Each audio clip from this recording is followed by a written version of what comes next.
Hey everybody, Matt here. Thanks for stopping by and welcome to Imagine Then Make. In this video, I'm going to show you how I removed those two tires from these two rims using just these tools.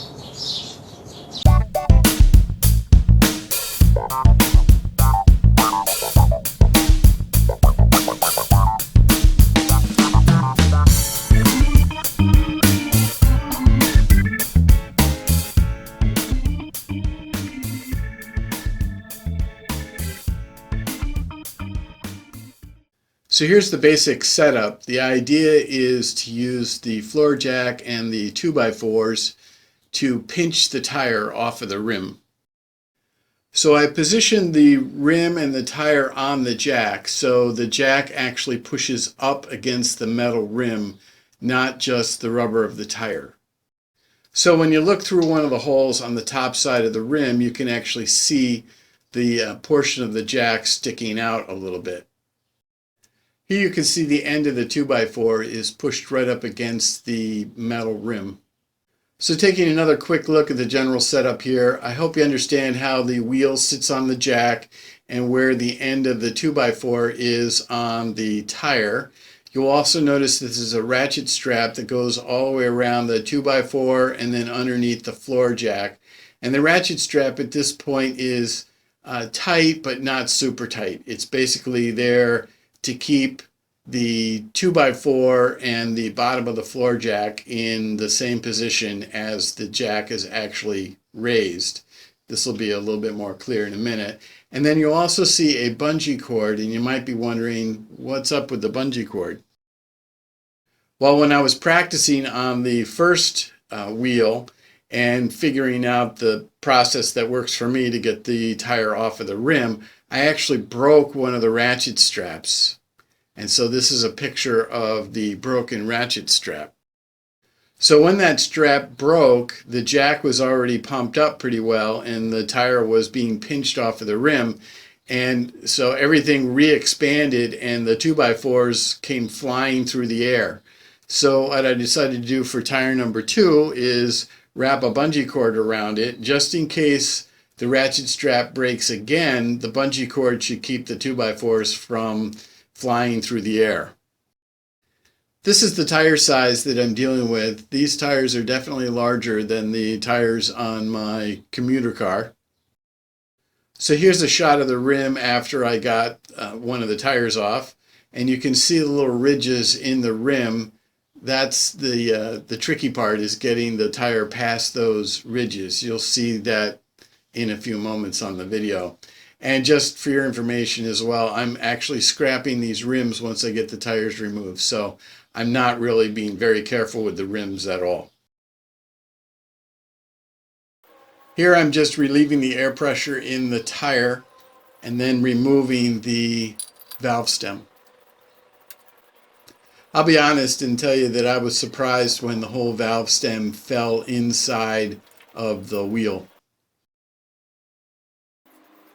All right, so here we go. You can see in the background of this shot that I've already removed one of the tires from the rim. That was kind of my practice project. Now I'm doing the second wheel on camera so you can see how I did it. So you can see as the jack gets pumped up, it pushes the rim up from the bottom, and then the ratchet strap keeps the 2x4 in place, actually pinching the rubber off of the rim. You'll notice that the 2x4 is actually sliding down the tire. It doesn't stay right up against the rim. I didn't really find any way to solve that problem. I just kept charging forward and, well, you'll see what happens.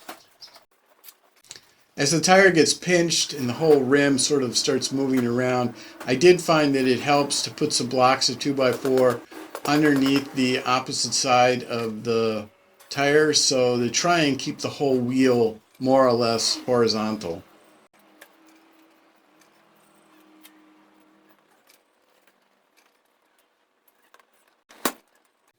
All right, so I hope you heard that popping sound. That's a really good sound to hear. I think that sound was made when the rubber moved from one side of the ridge to the other.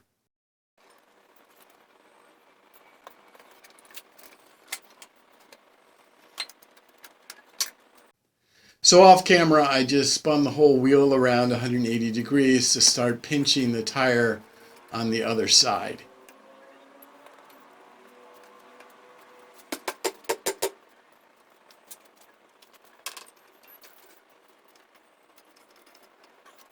All right, so I've gotten the bead of the tire broken away from the rim all the way around. So now it's a matter of using some pry bars to move the rubber tire to the other side of the rim.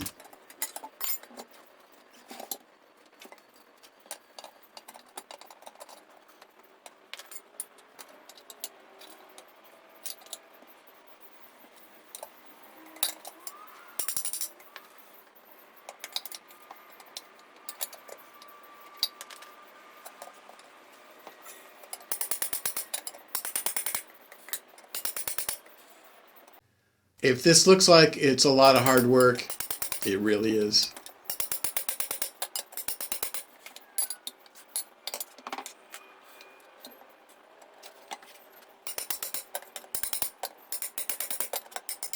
It's a good thing that I don't care anything about these rims because I'm planning to scrap them because I'm really beating them up pretty well with these pry bars.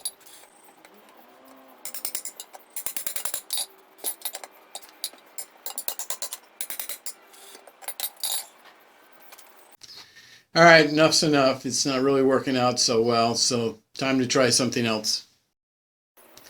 Ah, this block of wood seems to really be helping, gives me more leverage.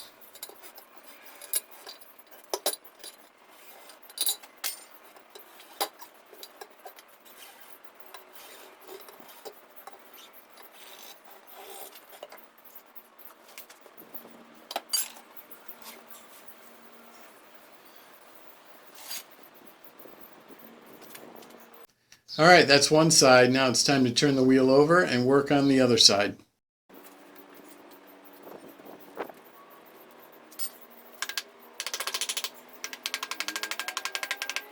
So basically the other side is done the same exact way as the first side. No real differences or changes.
I know it's hard to see on camera, but the tire is actually sliding down the rim.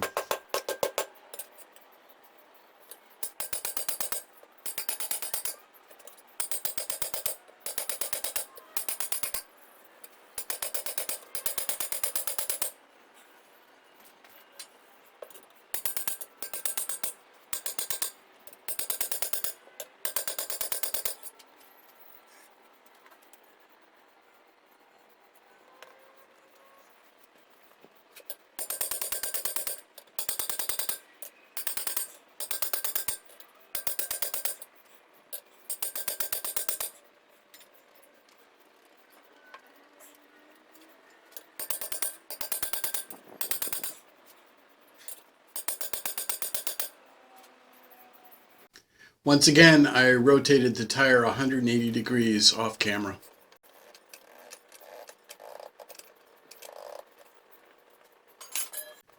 With that second wheel popping up in the air a little bit while I was pinching the tire, I figured I'd use the first rim as a little bit of a weight and try and hold down the second wheel.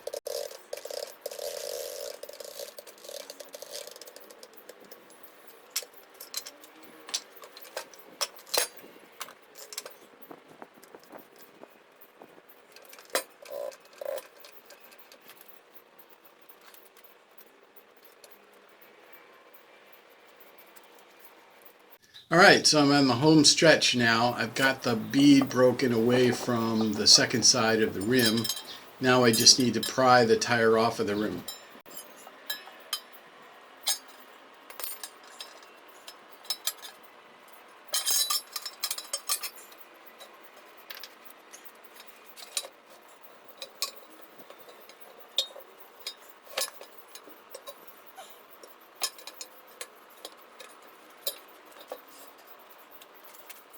Alright, on the home stretch now, all I need to do is pry the tire away from the rim.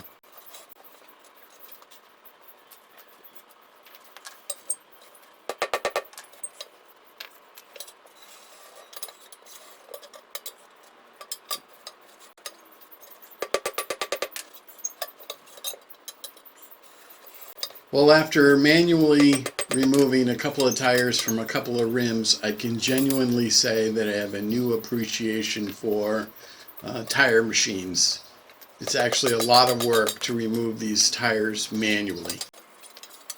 So I'm not really too sure if I'm going to be doing this again anytime soon.